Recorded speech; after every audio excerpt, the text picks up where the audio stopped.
Good evening. Welcome to the live stream. Good to have you all here. I see Cardoso, Juan, Zansven. Hopefully I'm saying your name right.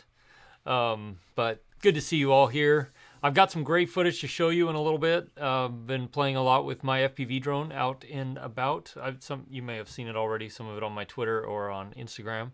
But yeah, I'm going to show you a little bit longer cut of a lot of that, and it's really, I'm having more and more fun flying FPV than I ever thought I would, which is really fun.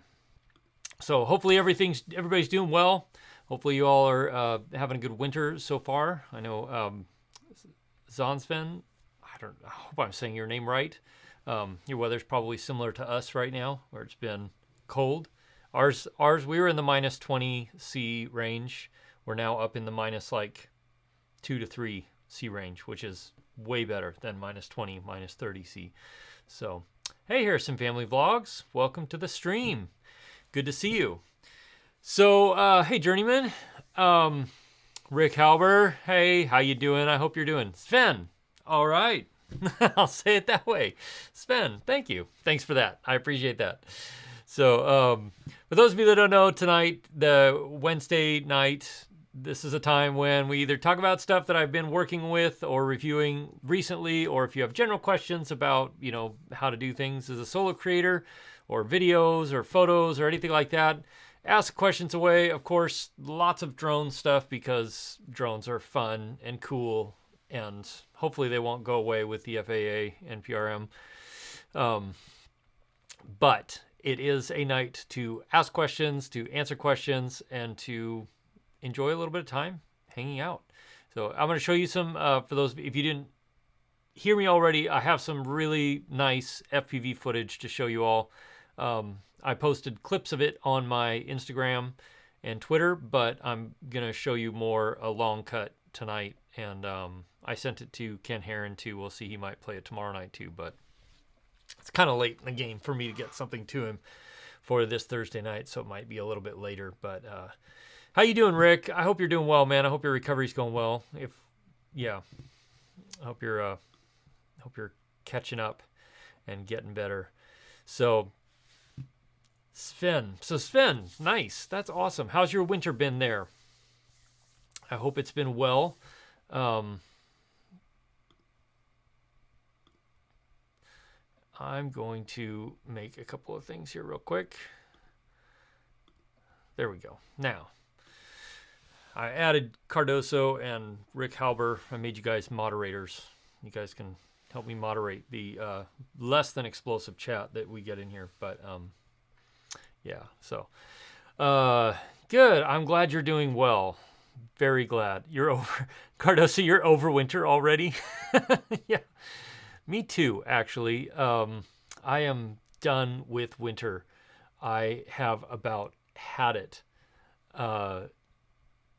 Man, we had I don't know exactly how long it was, but it was the longest stretch in over a decade of below zero temperatures in Anchorage, which is typically pretty temperate because we're right near the ocean. It was so cold and it slowed everything down so much because I just could barely get outside to do anything. And so the only thing I've been doing, hold on. It's a super professional live stream here. Is flying this little guy around a gym, a big gymnasium that I have access to. And a friend of mine, Keith, he got one, and then my son has one. And so the three of us have been flying these little guys around the gym just so I could practice FPV flying and do something other than sit and twiddle my thumbs and watch YouTube videos. Though I do enjoy watching YouTube videos. But yeah, I'm done with winter. J&M Outdoors, hello, welcome from Kentucky. Nice to have you here. Good to have you here. So there's a few people on now, but for any of you that haven't been on, this is a time. If you've got questions, ask me questions. They can be about pretty much whatever has to do with creating content for YouTube, being a solo creator, video, camera gear, drones, stuff like that. Please ask away if you've got specific questions, because yeah, I try and answer every question in the comments. I probably miss a few here and there, but I try because I want to help you out. So, Cardoso, you got to whoop around Christmas and you suck at it, smacking the ceilings of the walls. But that's the goal. Yes, it is. Yeah, so both my son and I have gone through a camera each and a frame. He's gone through a frame or two. When he gets a good controller, he's going to be really good because his controller right now is cheap and really terrible as far as its resolution and sensitivity, but he's pretty good with it. So it's a lot of fun. Gonna be it's been great for this winter so far. So I'll give you a few more minutes and then I'll play the FPV footage from outside. The couple of times that I did take my FPV drone outside and film something, I'll play it here in just a minute. But steep and deep outdoors. Nice channel name from AK. Can I talk about the Evo 2 versus the Mavic 2? Leaning toward the Evo 2 for the bang for the buck. Don't care about 8K, 4K is fine. You like the idea of being able to change the camera. And Phantom Hodges, I'll answer here in just a second. So, okay, steep and deep outdoors. That's a great question. One thing you need to know about the Evo 2, other than it's been delayed, but a lot of things have been delayed. It started because of Chinese New Year, and now because of the Wuhan virus, it's really slowed things down. I'm guessing that that's going to affect Autel quite a bit because a lot of their manufacturing takes place over there. But they'll get it out eventually. So the thing you need to know about the Evo 2 is it's larger than the Mavic 2 Pro. So like for me, that's a no-go because I can't go any larger than the Mavic 2 Pro for the way I carry stuff in my backpack and mostly on my back or in small aircraft or kayaks, stuff like that. So I don't want to go any larger than the Mavic 2 Pro. It does have better obstacle avoidance from what I've seen. And it does have a fair bit longer flight time, like a good 10 minutes longer flight time, which is great. So if you, the coolest thing about it is they get really good obstacle avoidance. It is, according to the few people I've talked to, it's about like 70% as good as the Skydio 2, which is by far the best obstacle avoidance drone out there right now. So yeah, being able to switch the cameras out is going to be fantastic. I'm with you on the fact I don't really care about the 8K. There's really no reason for 8K yet, and there probably won't be for a while. I mean, 4K is still, like, I upload all my videos in 4K because I kind of want them to be future-proof. And I think, well, YouTube makes them look better. The algorithm deals with 4K a little differently, so that's a little better, a little less compressed. But at the same time, like I watch what people, my analytics, I can see how it's broken out. By far, everybody's watching in 1080p. So it is what it is. I don't really care about the 8K. The nice thing about 8K would be able to be cropped in, but again, you're going to have a monster computer to be able to deal with the 8K in that comes out of that drone. So I think it's a great drone. I'm glad to see it's coming on the market. It'll be interesting to see what DJI does with the Mavic 3, but yeah, it'll be interesting. So if you're in the market and ultra portability is not a big deal for you, you don't mind having something larger than the Mavic 2 Pro, then the Autel will be a good drone. I mean, it's going to be a great drone. I've been wanting to get an Autel for a while, just because, one, they don't have any geofencing that DJI does, and that would be really nice. And the flight time is fantastic. It's just too big. I can't fit it. I can't fit anything else in my backpack. I'm already pushing my backpack to the absolute limit. So hopefully that makes sense. Okay, Phantom Hodges drone. You ask a question. Currently you own a Phantom 4 Pro. What's the typical best camera settings for daylight and clear skies?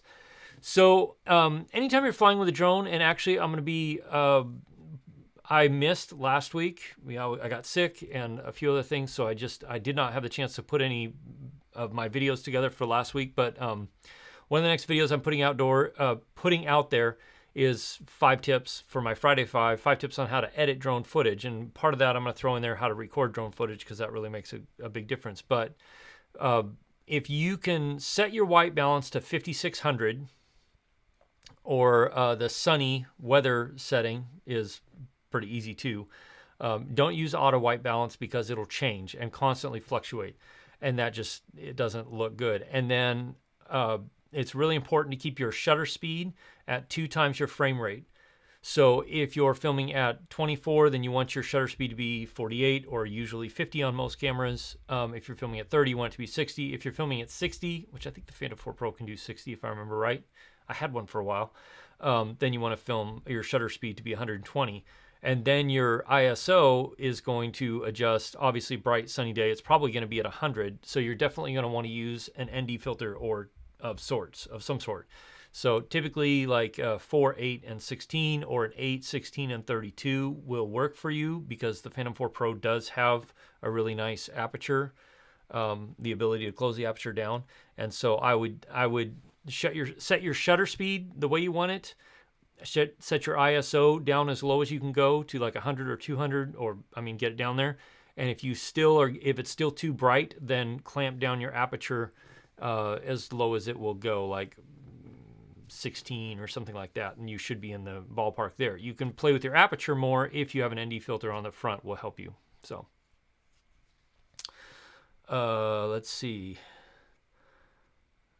Cardoso, you wouldn't want to imagine the size of 8K videos, way overkill for right now. Yeah, no kidding, man.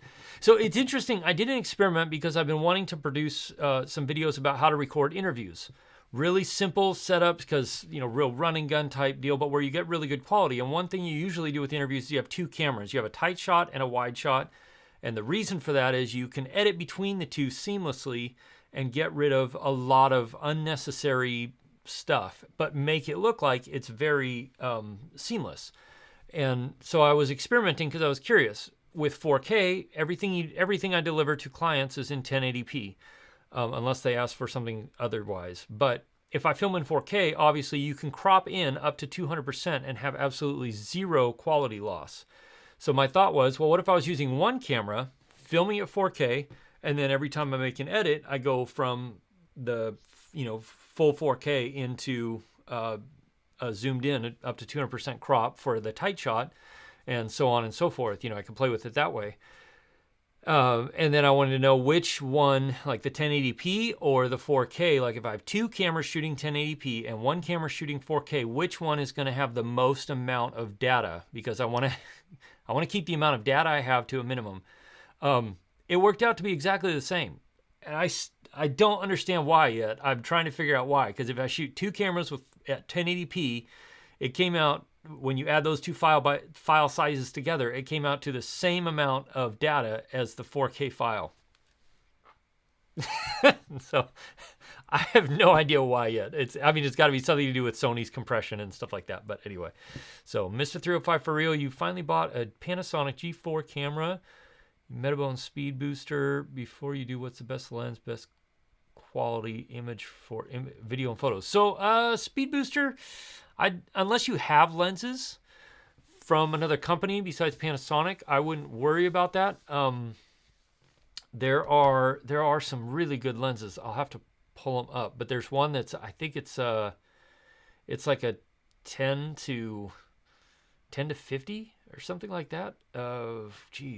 Because I use it. My buddy Josiah, who's on the channel occasionally, he's got a GH5 and we use it. And so it goes from a really nice wide to a really pretty good zoom, which gives you really great versatility. And that's what you want for your first lens. You definitely want a versatile lens. You don't want to get a specialty lens.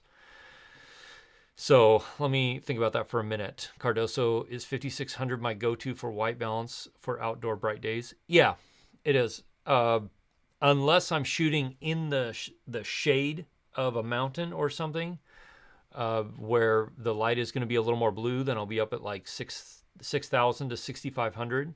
But if I'm outdoors on a bright sunny day, I usually set it right at 5,600, and that gives me the most consistent, closest to correct white balance for anything I'm shooting.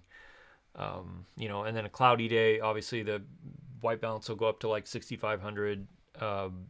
Winter days, it's interesting. Shooting in the winter, you have to manually correct a lot of things for your camera because your camera cannot, most cameras can't figure out how to handle the snow.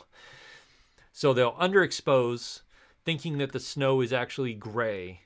and so you have to overexpose by a stop to stop and a half, sometimes 2 stops, and then you have to set the white balance to be for what the conditions are, which in my case are most of the time in the shade because our sunlight is so short. Thankfully now it's getting to be much longer, which I'm really, really glad for.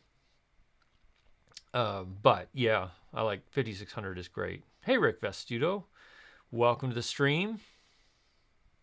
Cool, Spy Hunter. I'll check that out. And I am going to be working on the other channel more as soon as I can.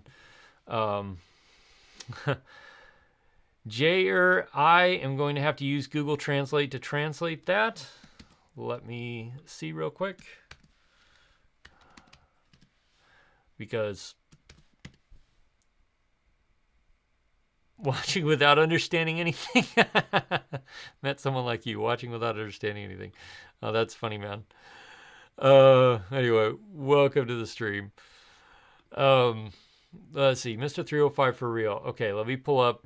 There are some great lenses for the Panasonic cameras, and I want to make sure and set you down the right path for your first lens. You don't want to just buy any old lens. You want to get something good. Let's see. It's the 12 to 35. That's the lens. The 12 to 35 is a great lens on the Panasonic, the Lumix cameras. It's a really good one to start with. There are other ones too, but that's the one I would start with. It also has optical image stabilization in it, which really helps if you're doing any sort of like walking around movement at all. So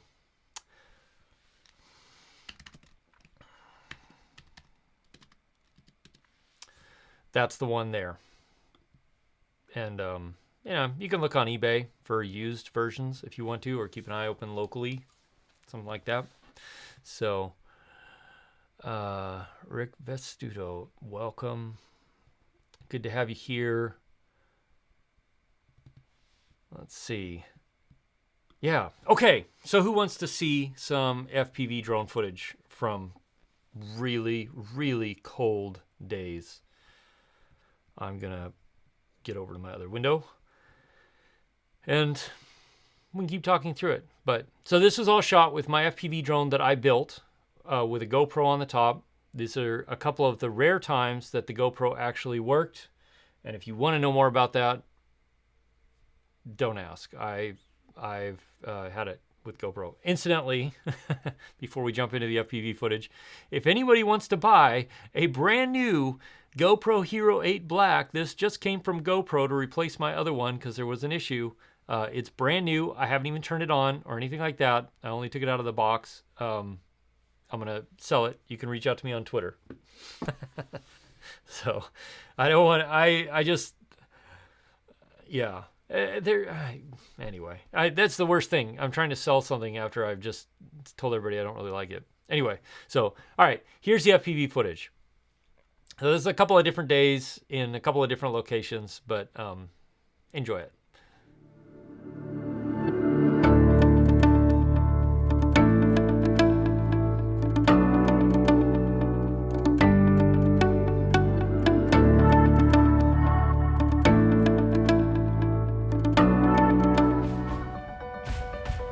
All right, there, now that I got that set right.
right, you can see a swan that is still here.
There. That was it.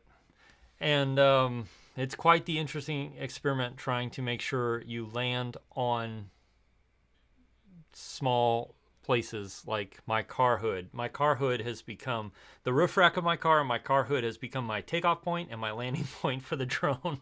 Just purely so I don't have to get very far out of the car and grab it to switch batteries and stuff like that. And it's not snowy, so it's, you know, makes it a little bit better. But thanks, J&M Outdoors. I appreciate that. Quite a few wires. Yeah, there's some power lines that run across that river. It's such a beautiful river because it's that color blue, turquoise blue, and then of course with the white it makes it seem really blue. And so we were up in that first place where I was chasing that snow machiner around. So it was filming that for a thing, and then we decided to drive down to that area where the river is and take some footage of that because we had such a long stretch of cold weather that all the frost had settled to the trees. It looks like snow in most cases, but it's just super thick frost. And wanted to get the chance to capture it before it all went away. Like now it's all gone because it's too warm or it's been windy or it's, you know, snowed or whatever. So really glad I got the opportunity to do it. It was brutally cold and the flights had to be super short because the batteries in the drone they die. You know, I'm also going 50 miles an hour, so they die really quick. But it was really fun. So I want to share that with you all, and hopefully you enjoyed it. I posted some of it on my my Twitter and Instagram, but just a clip here, a few clips of it there. That was the whole thing.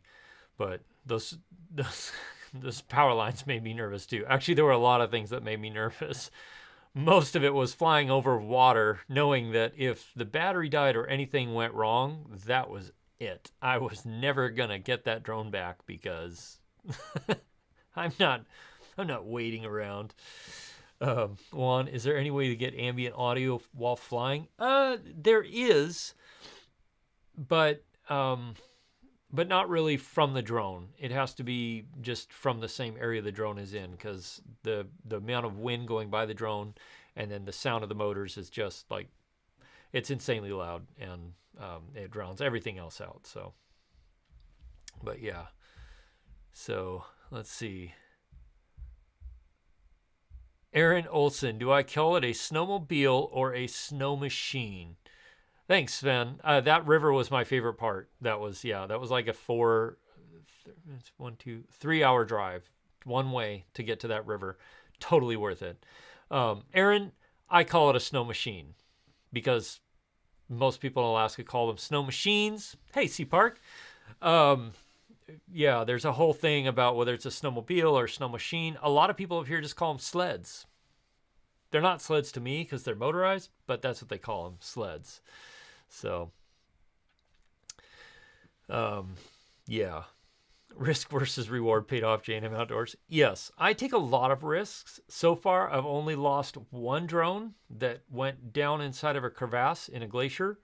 I've had a few close calls, but I've been able to recover most things. And yeah. Cardozo, you call them snowmobiles? Yeah, it's interesting. So, yeah. Journeyman, how deep was the snow? And is the drone fluorescent?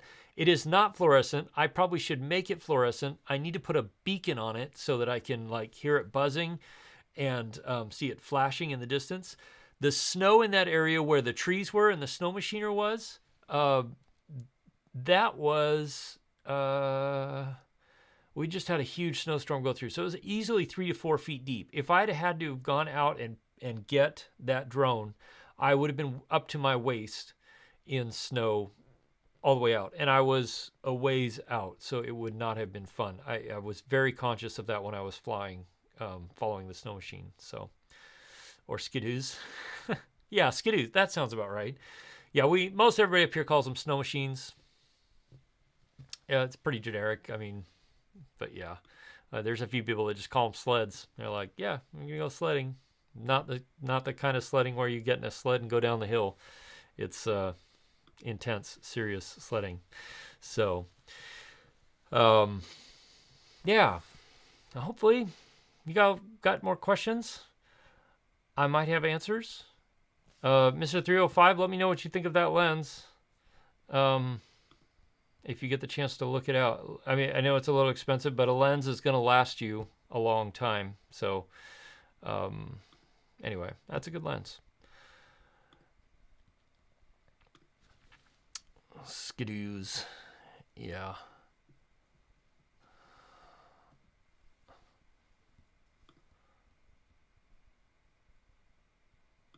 No, Phantom Hodges. I don't fly in stabilized mode. I fly in acro mode.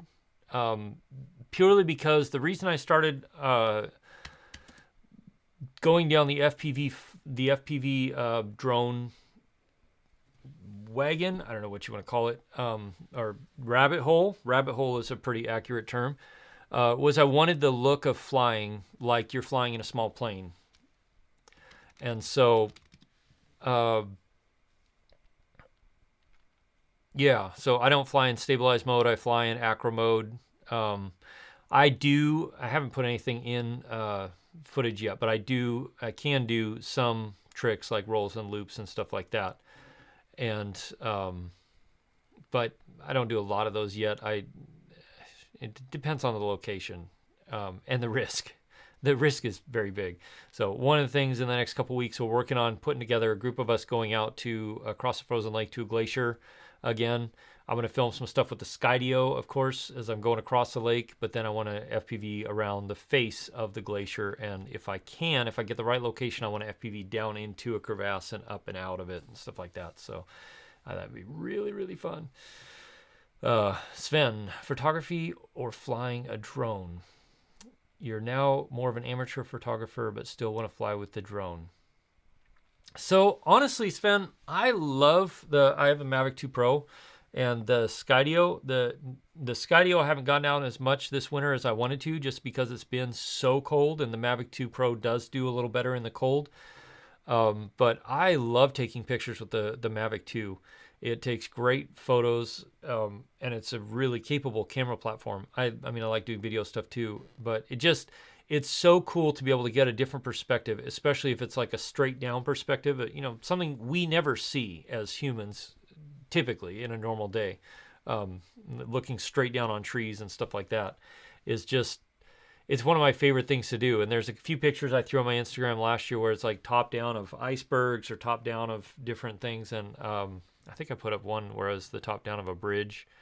And it's just, yeah, it's one of my favorite ways to take photos now is with the drone. I wish I had a drone that had it's crazy, but now I want to build an FPV drone that will actually carry like an A6500 style camera, a larger camera, or an A6600 or A7 III or something like that. It might be a ways out, but I've already started putting together designs to build it, which is crazy, but it would be cool. Yeah. Phantom Hodges, you heard that the Skydio has a problem sensing in low light. So it depends on the low light. Like I've taken it off before sunrise.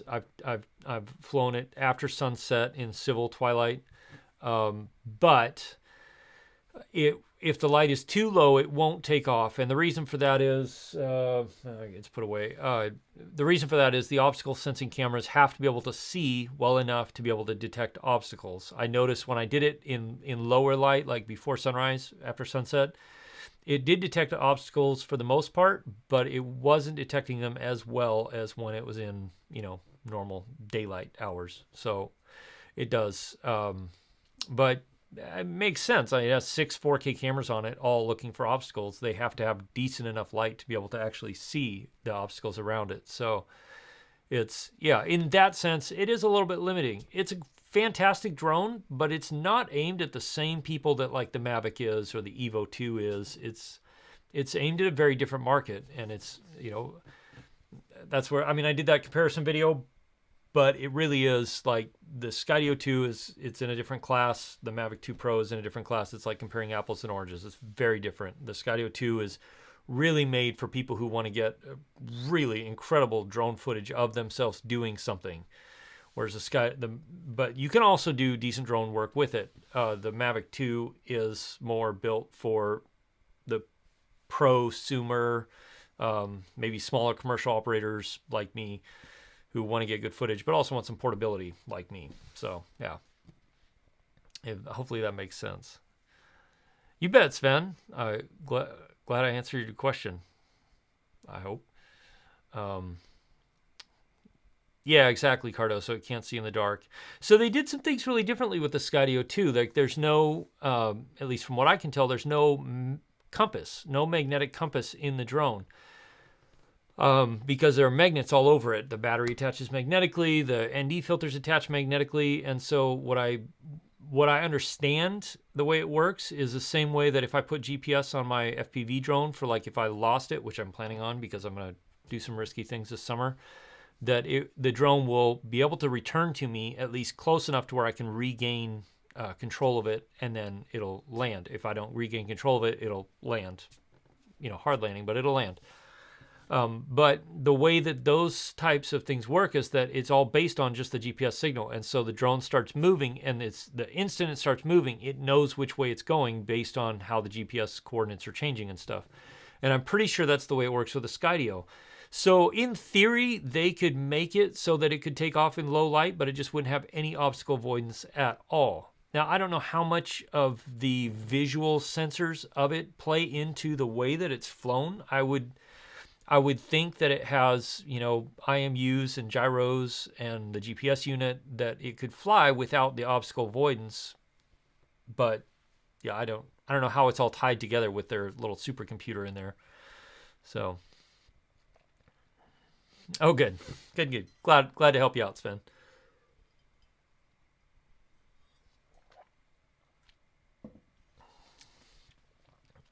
Yeah. So some things coming up down the road. For videos wise, hey LC Productions, welcome. How are things in Italy? I think if I remember right, you're in Italy. But for upcoming videos, I have a review of a D&O lighting panel, and it's a big LED light that is 180 watts. It's actually really great. It has some downsides and some weak points.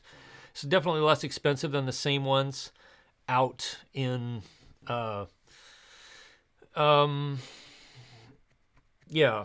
There's a lot of really expensive ones out in the market, but I've been testing it and using it in a lot of different situations. So I've almost finished with that video, and then I've got to do a video on, I'm working on one how to edit drone footage, or the way I edit drone footage. The single most important thing you could do is figure out what works for you and do it. And then I also have some other videos coming up, like the LumeCube 2.0 and some light painting tutorials with that, which has been really fun, and other things like that. I wanted to go back up to those glacier ice caves one more time, but the last time I took a peek, they were all already buried by avalanches. So unfortunately, I think the ice caves, at least those particular glacier ice caves, are done for the year. It's too bad. I wanted to go up and fly my FPV drone one more time.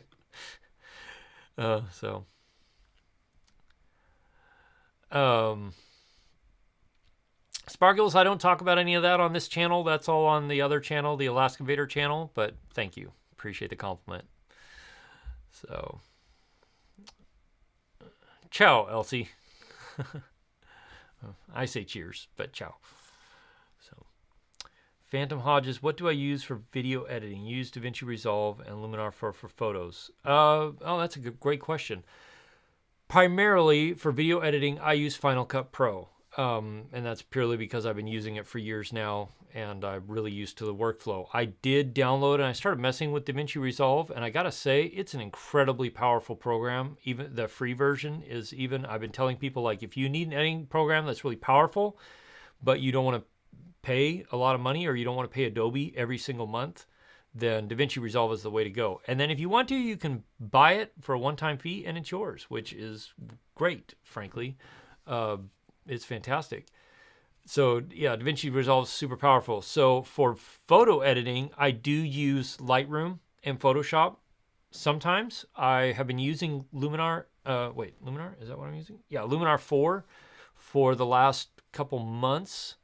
And it is super impressive. I really like it. In fact, the last few times I've done photo shoots for portraits, I haven't even bothered with Lightroom. I've just used Luminar because it's what you can do with portraits in that via the AI is fantastic. So I probably need to, I think I'm going to do a little review, maybe tutorial of Luminar and of some of the other stuff I've been using because it's really great. I really like it. Francesco, what's my lighting setup during this live? It's the most overkill, complicated lighting setup possible. So I have a 1 meter wide softbox here with a Godox SL60, which I did a review like a while back. It's a great light. That's here. That's my key light. Over here is a Falcon Eyes SO28, which is a little edge-lit flat LED that puts out really diffused light, and that's just to fill in this area here. Here is a 1 meter tall strip box by Falcon Eyes as well.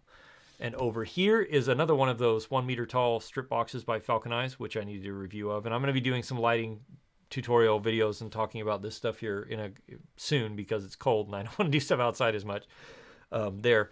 And then up above behind me, I have a little LED box from Aperture. It's a F7, I think, that just kind of does the little edge light, which actually the battery on it died. But that's my setup for here right now. And then I have some LED lights back there and stuff like that for ambiance.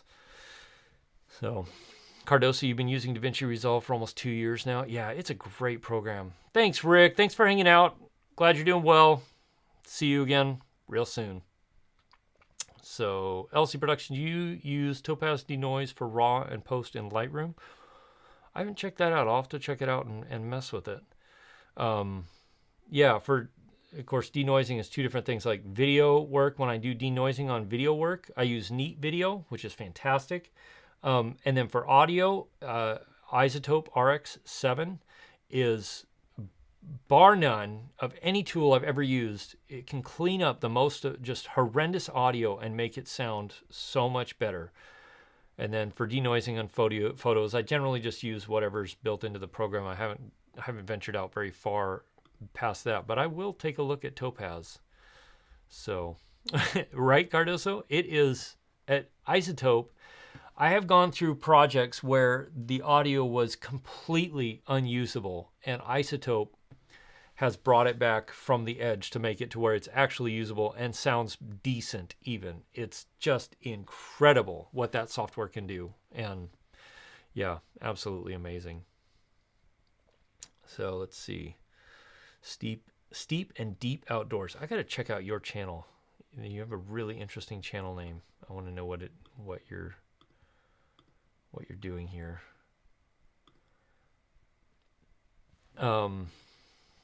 Well, that's not helpful at all.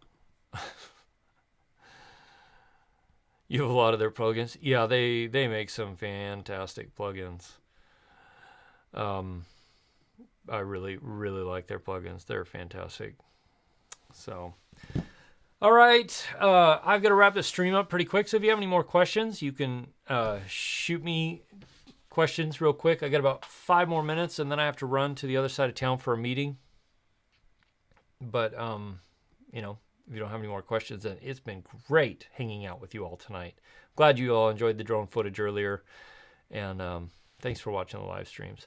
And I gotta say that as I've been doing this YouTube thing and the channel's been growing and stuff like that, I really appreciate all of you who are part of this channel, who watch the videos and comment and hang out on these live streams. It's really, really, it's really cool, and I love it. I love interacting with you all. So, Sven, cheers, brother. Have a great night. Get some sleep. Stay warm. Enjoy the northern lights if they're out. We haven't had any for a while. It's been too cloudy. I'm trying to get out to do some astrophotography because I want to do some astrophotography with the A60-600 and the A7 III with the Tamron. Like, I've been wanting to get out and do some astro stuff, and it just has the moon has been out and been full, or the clouds have been out and covered everything up. And so one of these days. So, see, you've been quiet, C-Part. I also got to get out and film the video for you, and I'm working on it. I promise. I will make it by the deadline. How hard is it to film one to 2 minutes of film? As we know, for those of us that do this stuff, you can make it as hard as you want to. Like, it can take you forever to film 1 minute of usable footage. So, anyway, yeah. Oh, and the other thing I do have coming up is this really cool little slider by Zpon, which is cool. You saw some of the shots shot with it in the last couple videos. And what was the other thing? I had something else that I'm coming out with that it's really exciting, and I can't remember it. Oh, the Zhiyun image transmission system. I've been working with and testing with both sides of it, and it's really nice. I really like their image transmission system. Is great. I have used it for so much and so many times without it even being on the actual gimbal. I've used it when my camera's on a tripod just because it's easier to see the framing and stuff like that if I'm running around, start and stop things. So, any suggestions for a zoom lens with the GH4 with the Metabone speed booster? Not offhand. I'll have to look into that. I know a lot of people really liked a lot of the Sigma lenses, so you might look at that. Just because there was a few of the Sigma art lenses that are ridiculously sharp and really, really beautiful images, but they're not native to not all cameras. And so that, yeah, take a look at some of those. But I'll have to do a little research on that Mr. 305 to see what I can come up with. So stay tuned. We'll talk about it in the next stream next week. JM Outdoors, if you make it up this way, let me know. You definitely should try and get here at least once in your life, because it is a phenomenal place to experience, and I'm really lucky and blessed to live here. Even though some days it's cold and dark and windy and winter, it still is a great place to live. So, but that's it for me, folks. Thank you for hanging out with me on the live stream. Thanks for subscribing to my channel and commenting and interacting with me. And I really appreciate it. I appreciate you all. I will be here same time, same place next week streaming. And until then, there'll be more videos coming on the channel as soon as I can finish editing them and put them together. And I will see you in one of those videos. Until then, cheers. Have a great night.